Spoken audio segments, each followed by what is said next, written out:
chapter 3, verses 1 through 10.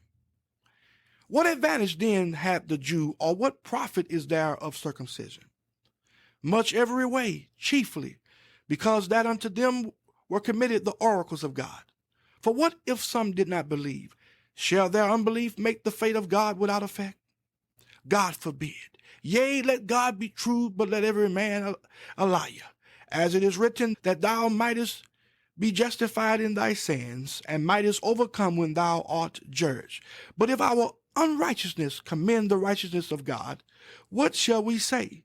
Is God unrighteous who taketh vengeance? I speak as a man. God forbid. For then how shall God judge the world? For if the truth of God had more abounded through my lie unto his glory, why yet am I also judged as a sinner?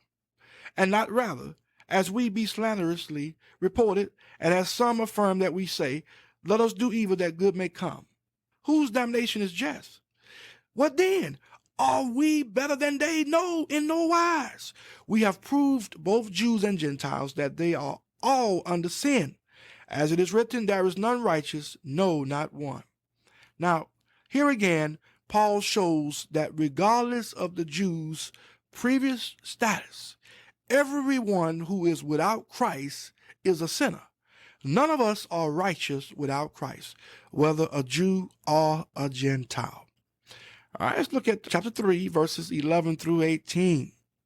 There is none that understandeth, there is none that seeketh after God. They are all gone out of the way. They are together become unprofitable. There is none that doeth good, no, not one. Their throat is an open sculpture. With their tongues they have used deceit. The poison of apes is under their lips, whose mouth is full of cursing and bitterness. Their feet are swift to shed blood. Destruction and misery are in their ways, and the way of peace they have not known. There is no fear of God before their eyes. We see here the life of a person who is without God. Man is nothing without God. It is a terrible description of human nature in its Christless state. All right, let's look at verses 19 through 31. Now ye know that what things soever the law said is said to them who are under the law, that every mouth may be stopped, and all the world may become guilty before God. Therefore by the deeds of the law there shall no flesh be justified in his sight, for by the law is the knowledge of sin. But now the righteousness of God without the law is manifested, being witnessed by the law and the prophets, even the righteousness of God which is by faith of Jesus Christ unto all and upon all that believe, for there is no difference.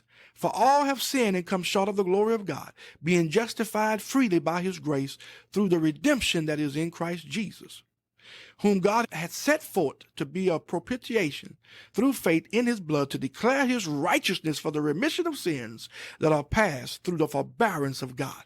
To declare, I say, at this time his righteousness, that he might be just, and the justifier of him which believeth in Jesus. Where is boasting then? It is excluded by what law? Of works? Nay, but by the law of faith.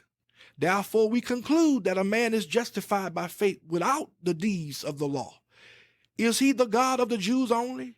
Is he not also of the Gentiles? Yes, of the Gentiles also. Seeing it is one God which shall justify the circumcision by faith and uncircumcision through faith. Do we then make void the law through faith? God forbid. Yea, we establish the law. The purpose of the law was to show humanity their sins, and that they are in need of a Savior. The way to God is not by the law, but through grace. Paul says that we were justified freely by his grace through the redemption that is in Christ Jesus. We are in a right relationship, right standing with God, because we believed the gospel of Jesus Christ. Now, what is the gospel? It is the good news that God the Father sent his Son Jesus Christ to be a propitiation or a sacrifice for all of our sins. Now, God did all of this because he is just and accepts as just all who believes in Jesus. Now, this leaves no room for boasting in self. We are justified by faith and not by our works. God is the God of both the Jews and the Gentiles that believes in Christ. Then he says that the law was not canceled out through faith, but strengthened by it. In other words, the Jews had tried to keep the law because they were afraid of God and were terrified of the punishment for breaking them. Well, that day is gone forever. It is by grace we are saved. And after being saved, we strive to please him out of love for him. The Jews under the law were governed by fear. We who are under grace are governed by love. Our whole walk is not a walk of fear, but of faith.